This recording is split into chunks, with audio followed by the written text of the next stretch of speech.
Facebook Lives. Here we go, starting.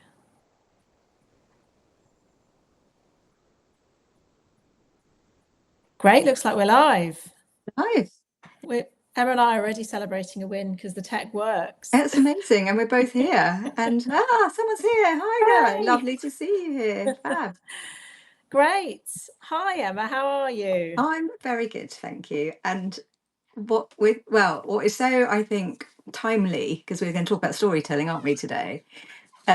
Is that we originally scheduled this a couple of weeks ago, but life and family got in the way.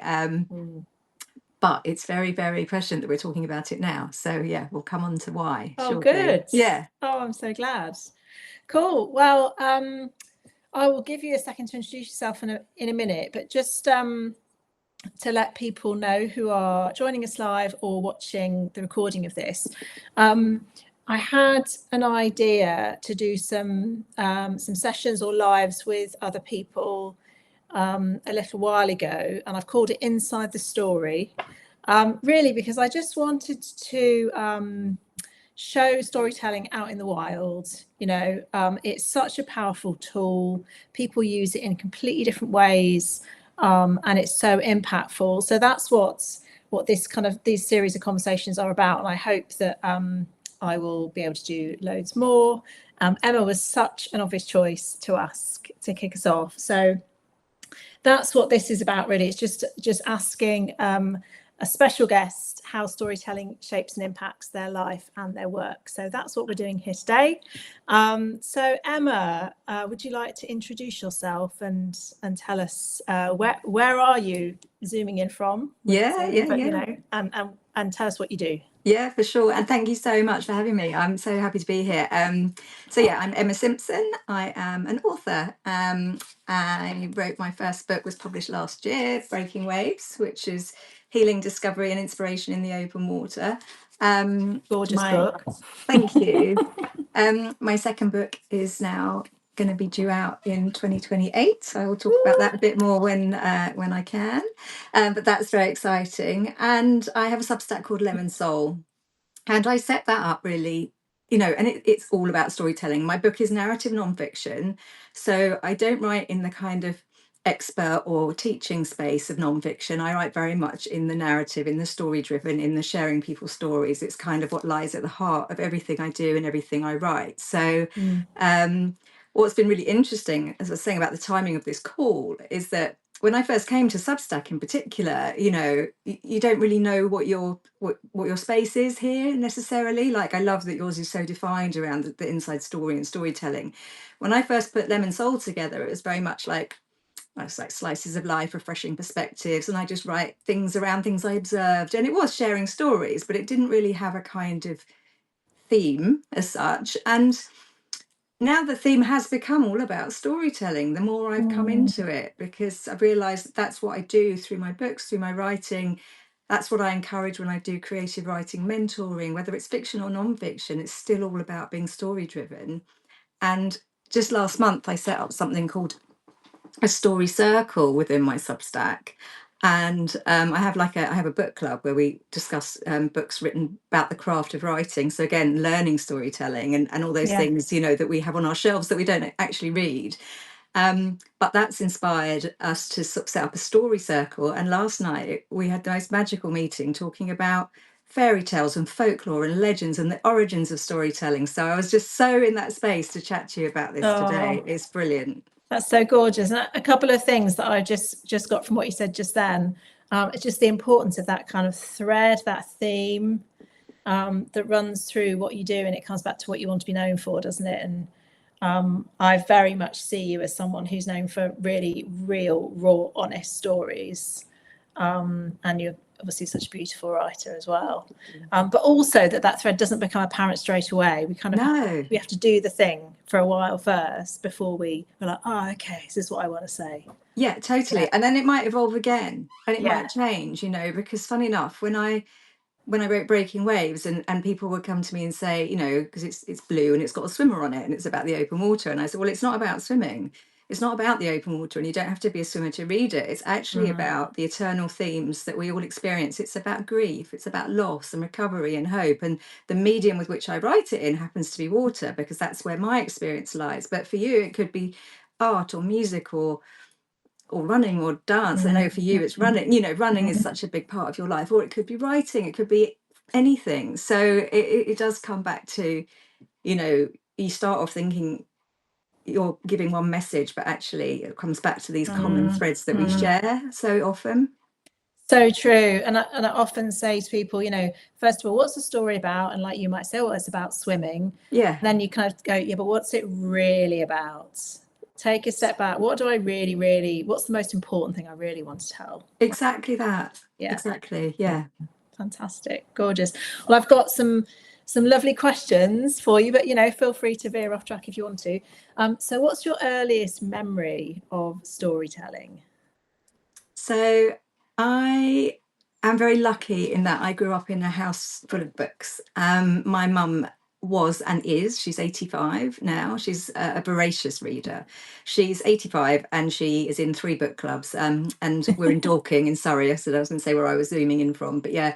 So she's no slouch in the whole reading side of things. And from when I was really young, and I've been thinking about this as I've been writing about fairy tales recently, she'd take us to the library, and it was really the highlight of my week. And my only frustration was that I was only allowed to take 3 books or whatever at a time. So I think my earliest memories are absorbing and being on that side of the story side. And funnily enough, I went to my bookshelves yesterday, partly for this and partly because I'm just exploring this a lot. And I found, my parents are Irish, and I found this, and this is a book. I don't know if it's coming out back to front on the live, but Irish fairy tales, and it's the original one. And sort of, you know, I don't know how old I was, maybe 6, 7, 8 when I read this, and it's quite print heavy as books were back in those days. But I still clearly remember, like, I remember the picture of that witch and being scared by it. And I've got like an old school, again, this is from my childhood, old battered Hans Christian Andersen tales, like an old sort of compendium of stories. And, you know, so I was very lucky that was a way that I kind of grew up receiving stories. But in terms of me as a storyteller, I don't think I ever thought of myself as that until like the last 2 years, if I'm really honest.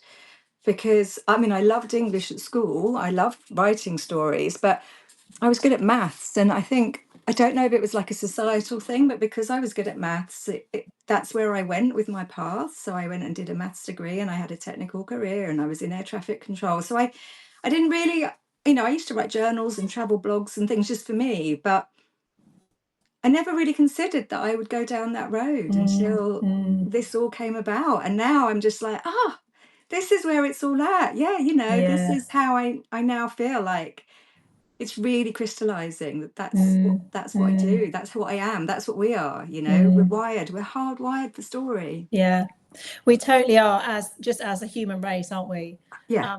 It is, I mean, there are ways, of course, you can get better at it and improve and lean into it, but instinctively we all do it. And I love that. I love to be able, it's a bit like, I remember when I was younger thinking, I'm not very creative.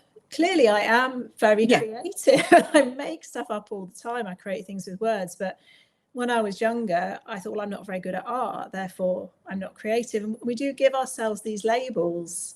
Like I was even saying to someone the other day, I don't do numbers, like numbers make me cry. I'm all about the words. Yeah, isn't that funny though? But we do, and we sort of play into that. And me, like you, because at school, when I was at school in the 70s and 80s, it was quite binary, and I couldn't draw. I still can't draw. And so because I couldn't draw or paint, therefore I wasn't good at art, therefore I'm not creative, therefore that's it. You know, and even though I did play the piano, I suppose I associated that with like being slightly mathematical. It's weird, isn't it? You do sort of like, so all my life I've not been the arty one. Like my sister was really good at painting, so she's the arty one, I'm the maths one. And then you think, wow, that's just not true. We have all these different facets of it. Yeah, and I've been thinking recently how around running is a big thing, as you've said, for me, and how my story around running when I was a child was very different to my story now. You know, so there's a lot of self-discovery you can do around your lived experiences. Yeah, and and that's what you told yourself. And definitely, and that's a real joy, I think, as well, in writing memoir, which is the space I'm in. I'm a bit loath to call it memoir because I think my publisher described it as memoir led, or whatever that means. But so it is memoir, but in that I take definite pieces of my life and put them on the page. But it's kind of more than that, in that it's trying to weave in themes like that are so relatable, like you say, grief, loss, recovery, hope, those kind of things around it. So yeah. Amazing. Which kind of nicely brings me on to my next question. So what impact have you seen in sharing your stories for yourself and then for other people as well? I think for other people, it's definitely about feeling understood and less alone, feeling seen, feeling heard, all those kind of things, because we do share such common experience. No, maybe experiences is the wrong word. Like, we have different experiences of common kind of circumstances, if you know what I mean. Like, so we'll have loves and hopes and dreams and failures and successes and losses in all our different ways, but we'll all have those things and we'll all follow a sort of a bumpy path. So I think by sharing the stories, the feedback I get most from people is like, thank you for making me feel less alone, or thank you for expressing something that I feel that I didn't even know I felt. So these things that you have in your head, and I'm like, well, that is the biggest compliment ever, if someone's like, yeah, I didn't even realize that was my feeling about my whatever it might be, my child, myself, and then you express it and they're like, oh my god, that's me. And I think, what a gift. And I feel that when I read as well. So so that's how I think it's been really, hopefully, really impactful when we share stories with others. And for myself, I think there's so much around it. People often ask me if it's cathartic, because I write about some difficult themes. And I write about, in Breaking Waves, I've written about the death of my brother, which was a really tragic event which shaped my life in my 30s and kind of really ultimately, long story, read the book, ended my air traffic career, and then is how I kind of came to totally reassemble my life and do something completely different.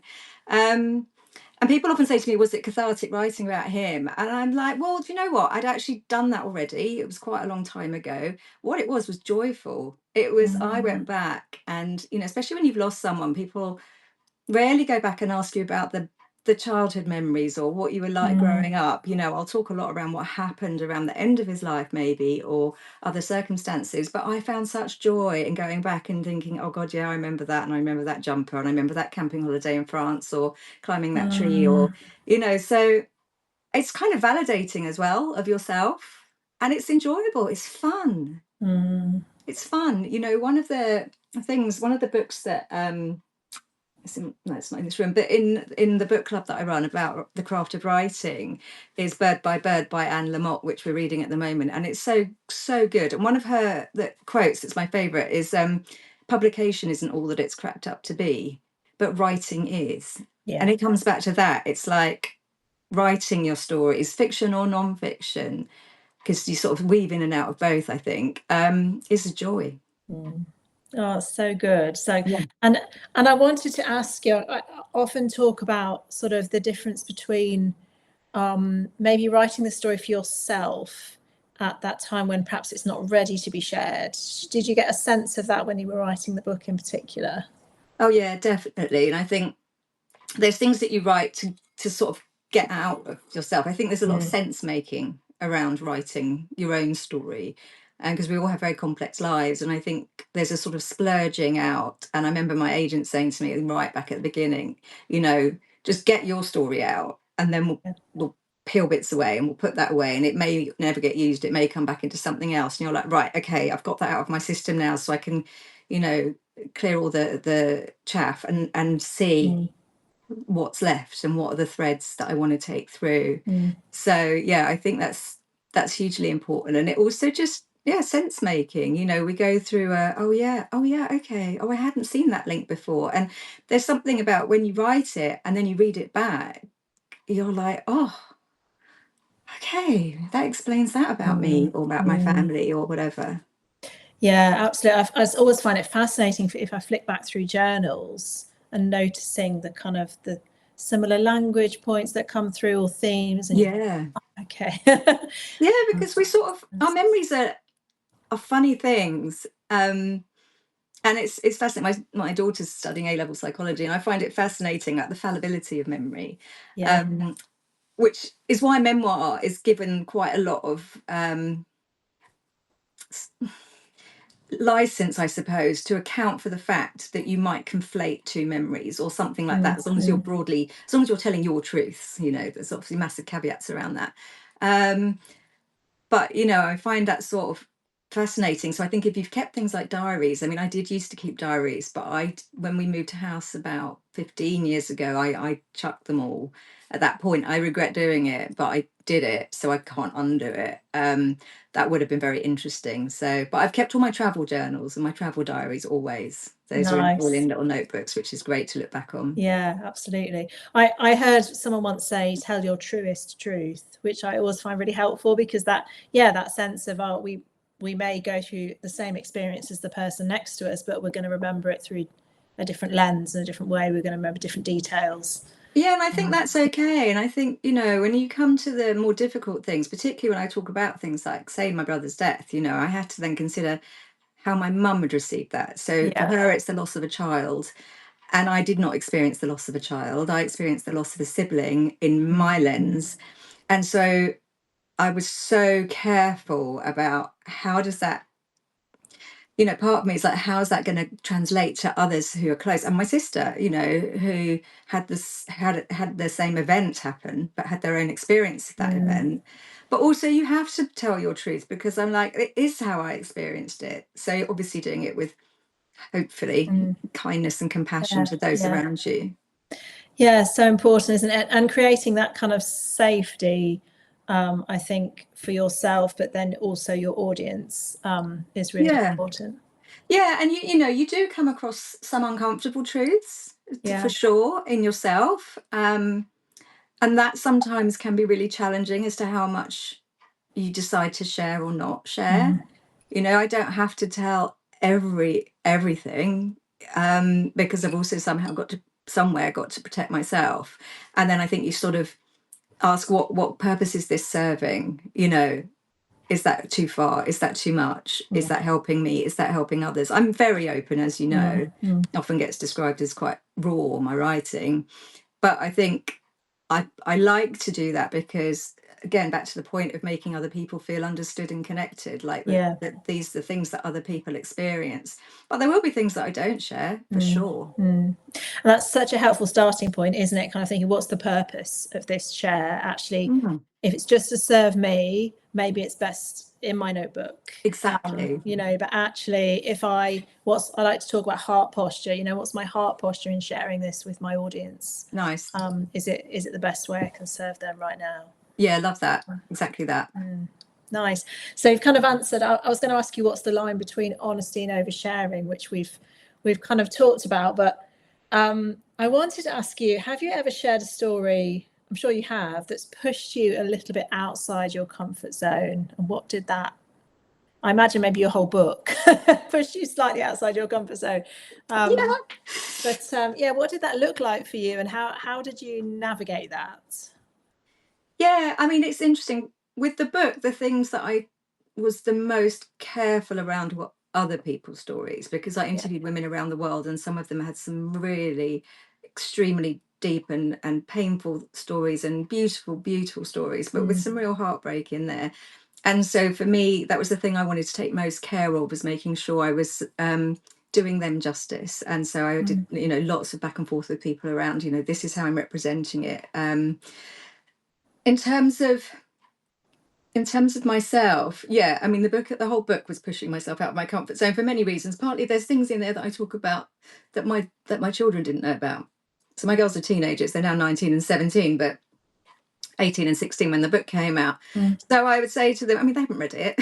They're on TikTok. They don't read. Yeah, I'm familiar with that. So they haven't read it, but I was like, okay, I just need to tell you that this is in the book that you won't know about me. I mean, nothing like earth shattering, but I was like, I want you to know this. So if you do read it, or if one of your friends read it, one of your friends' parents reads it, you need to know that I'm writing about this, because I think that's just sort of kind of being respectful to those around me. And there are some things in there, you know, around mental health that, yeah, were really out of my comfort zone to share, even though I firmly believe that it's a helpful thing at a certain level. And then on my Substack, you know, I had a lot of chronic health conditions, and I wrote on a Substack, I did paywall it, I think I did. And I put pictures of my body on there because I had these awful hives all over my body. And I was like, oh my God, I can't believe I'm actually, and I did not look good. And I wasn't happy with my body shape or anything. But I was like, this isn't about my body shape. This is about this, and about chronic illness, and about the conversation that we don't have, and about how many women suffer from these kind of things. And we just hide it all and get on with it. So, you know, but, you know, I was put it out there, and I'm like,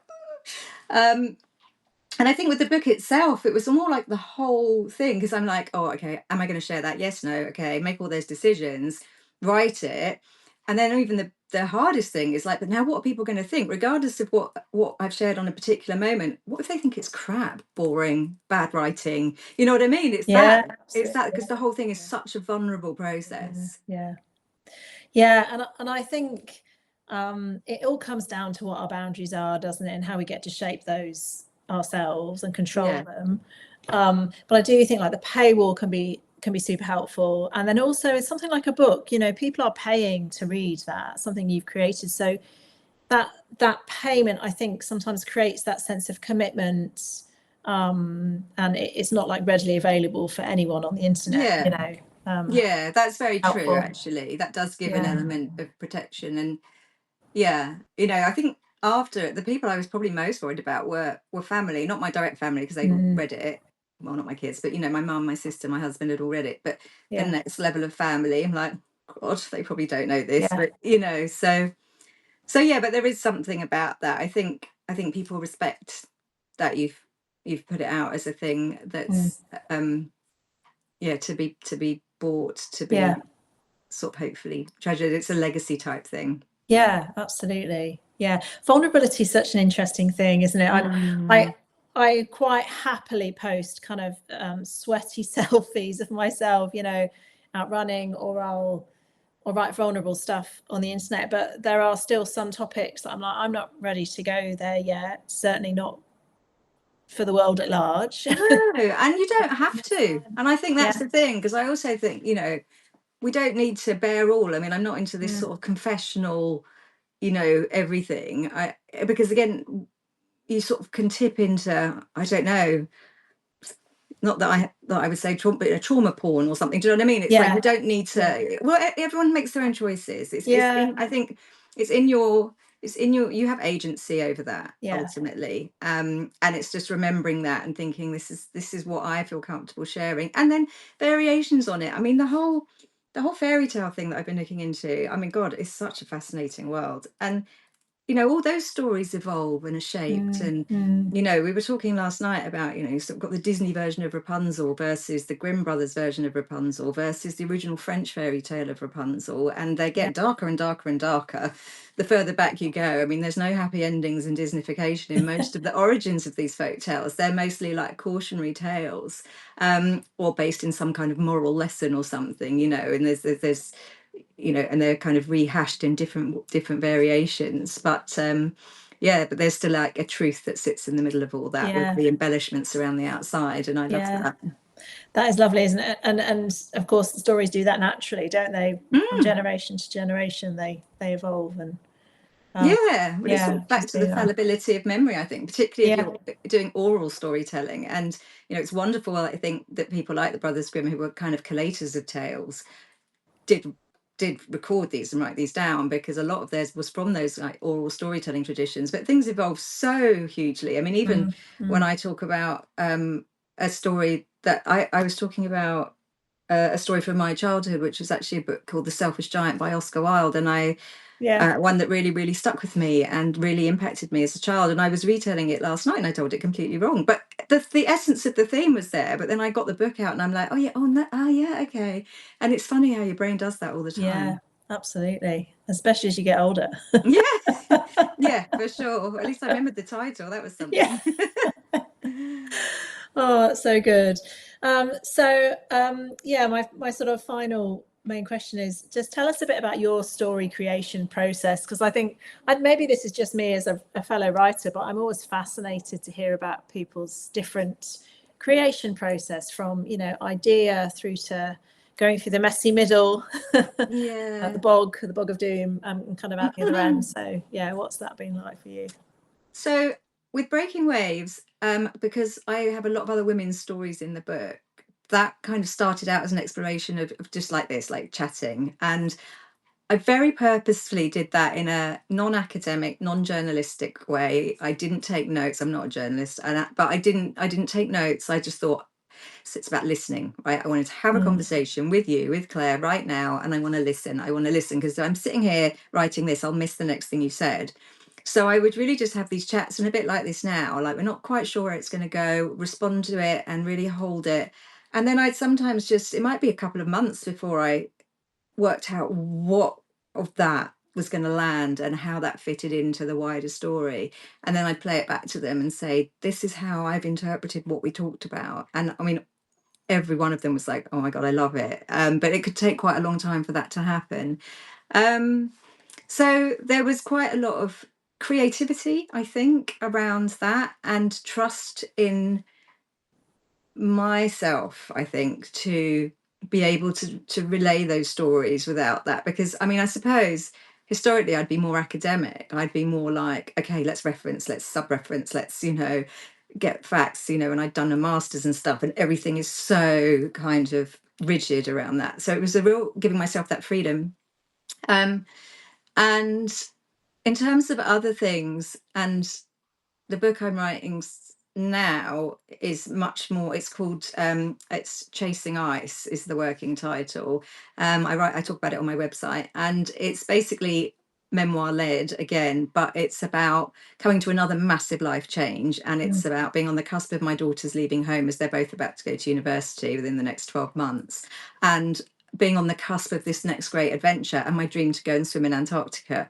So there's a lot around it, but it's like, I want to go and do something crazy and scary and terrifying, but my children leaving is crazy and scary and terrifying. And what's my identity, and who am I if I'm not a mother? And can I do this? And yeah, I want to go to Antarctica, but I'm scared to go to Sainsbury's. Do you know what I mean? Because I'm sort of, you know, you get into these frames of mind where I can't do anything anymore because the girl that used to travel to Thailand on her own is I don't know her anymore. Just that was 30 years ago. So there's all these kind of, again, big themes about being on the cusp of change. And this one isn't about other people, so I haven't got that like interviewing anchor.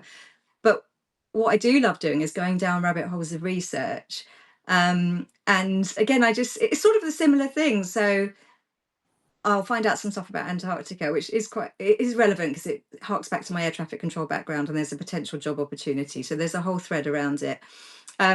But then I go and research what it's like out there, and I speak to people, and I follow the podcasts, and I listen to the podcasts, and then again I'm like, oh, okay, that's the nugget I want to capture. So I think there's a lot of fun and openness and freedom in this stage of it for me. I'm not somebody who sits well with rigidity or word counts, or I mean, that just doesn't work for me. I'm also a night owl rather than a morning lark, so I allow myself that, because for years I've thought, I've got to get up at 5 a.m. I've got to get up at 5 a.m. and write before the kids go to school. I can't do it. Yeah. But I did most of my masters between 10 p.m. and 2 a.m. when the kids were like 5 and 7. And I've accepted now that that's okay. That's okay for me to write when I need to write. I don't quite like staying up that late, but you know what I mean? I can make it 8 p.m. till midnight. So I think self-awareness, freedom in the process, enjoying it, you know, because I really love this stage. And I call this the explosive stage because I have got my book proposal and all that, and I've sort of charted out where it's going, but that will change. that will change. And I'm just really loving the exploration of the different themes at the moment. And I'll come across something, and something will happen. Like my daughter will say something, and or an event will occur, and I'm like, oh God, okay. So now that's something that terrifies me about you leaving home, or that's something I'm comforted about by you leaving home. And what does that relate to? What does that mean for me? But again, I have to be very careful because my daughters they're not the subject of it. I have to be really, really careful with this because it's not their story. It's my reaction to what the events are happening. So, they have some quite significant things happen. But again, I have to be careful that I'm not writing their story. Do you know what I mean? I'm writing my reaction as a mother to watching my child experience X and Y. So important. And I love the fact that you just described your process as freeing and leaning into who you are and how you work best. And and I think I've only just really thought that as I'm articulating it now in that way, because people are often interested in the process, but and I sort of say, well, I don't sit down between 8 and 10 in the morning. I do go to writing hours regularly and try and do that, but sometimes I'm doing my admin during it, because my brain's just not in that space. But one thing I do, which I find tremendously helpful, and I did it with every chapter in Breaking Waves, and I've started doing it with Chasing Ice, is once I've formulated what I think is a chapter, I then voice record it, and then I go for a walk and I listen to it, because I think writing it, hearing it, reading it, or speaking it are all very, very different. And I found that so helpful, because then when I speak the words, I'm like, oh no, that jars. And then when I hear it back, I notice other things that don't fit or are repetitive, so I think I go through writing, reading, listening, and speaking it in that process is hugely helpful for me. Such a good tool. For sure. And even for me, even the difference between looking at something on a screen and then printing, I probably when I finish my latest draft of my book, I'll probably print the whole thing out again, even though I don't like printing things, but it just gives you a different perspective, and also the ability physically to be able to step away from the desk and either go outside or move, or even physically step away from a manuscript is so helpful, isn't it? Yeah, it is. And I think, I know to say you'll go for a run, or I might attempt to go for a run, but I still do a lot of my coming together happens in the open water, because that's my peaceful space. I have such a busy brain. So for me, that's my peaceful space. And the other day I was swimming around the lake I swim in, and I had just a moment of absolute clarity around my third book. Amazing. And it's like, oh, for God's sake, I haven't written my second one yet. But and it's again totally different. But I came out and I was buzzing. But what I loved is that in that moment I couldn't write it down, and I couldn't make a voice note, and I couldn't record it anywhere. It's like, and people will sort of say, oh God, but what if you lose that thought? It's like, it will come back. It'll come back. It will come back if it's meant to come back. So again, that freedom of like, I wouldn't go out running with a notebook or stop my dog walk and quickly voice note. I just like let it go. Let it percolate. I often think I'm just taking my characters out for a run. Yes, I love that. And they will change and evolve, and when you come back they might have got up to something mischievous or brilliant. And I used to stop. I do stop sometimes when I'm out and take photos. I used to stop and do voice notes. Would you believe what a shadow. But the funny thing is, someone said to me, but Claire, do you ever listen to that? I was no.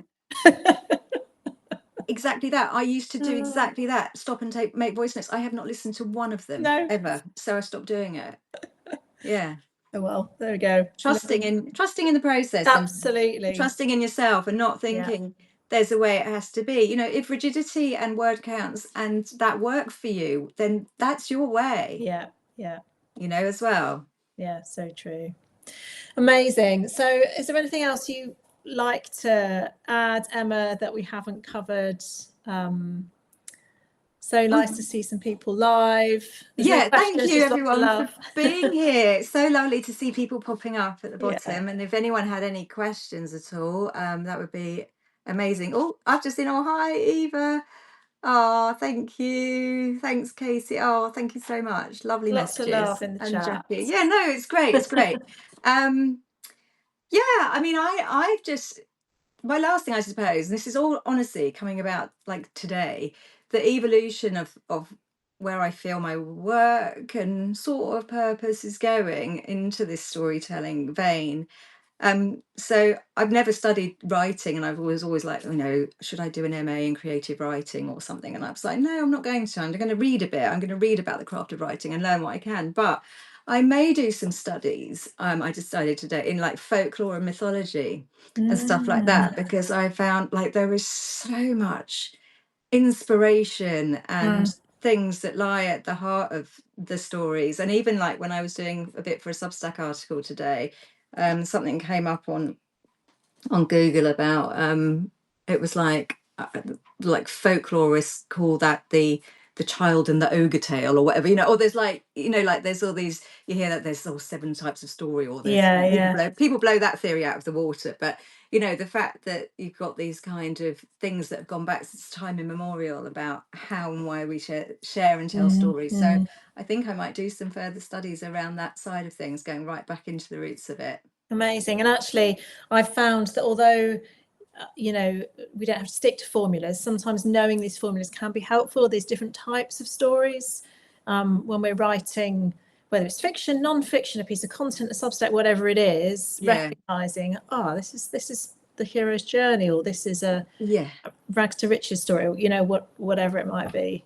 And it's not to say you have to then follow a formula, but that could be a good starting point for someone. You know what I mean? It's like you do whatever. If you think, I don't know where I'm going, then use an arc, and then you can come off it, or you can stick with it, or the arcs are there because they're broadly accepted as being, a way that is pleasing to the reader, I guess. I mean, I don't know what they are because I currently write in non-fiction, but that's something that's encouraging me to think I could go into fiction. And I don't see the distinction, because I write in narrative non-fiction. I don't see the distinction in the same way. The arc is basically the same. It totally is. And I love this Eva saying, embracing your night owl. That's been huge for me. Not always easy when you've got a family. But now that my kids are most definitely night owls, it's easier. I just need them to leave me alone. Which is generally fine, because they want to just go and vegetate in their bedrooms anyway. But that's been quite a game changer for me, allowing myself to know I'm useless before midday. I like to get going around 3 p.m. It's okay. It's not my day over. Amazing. Oh, that's so good. So where can people find you? Where can people buy your book? Where can people connect with you? All that stuff.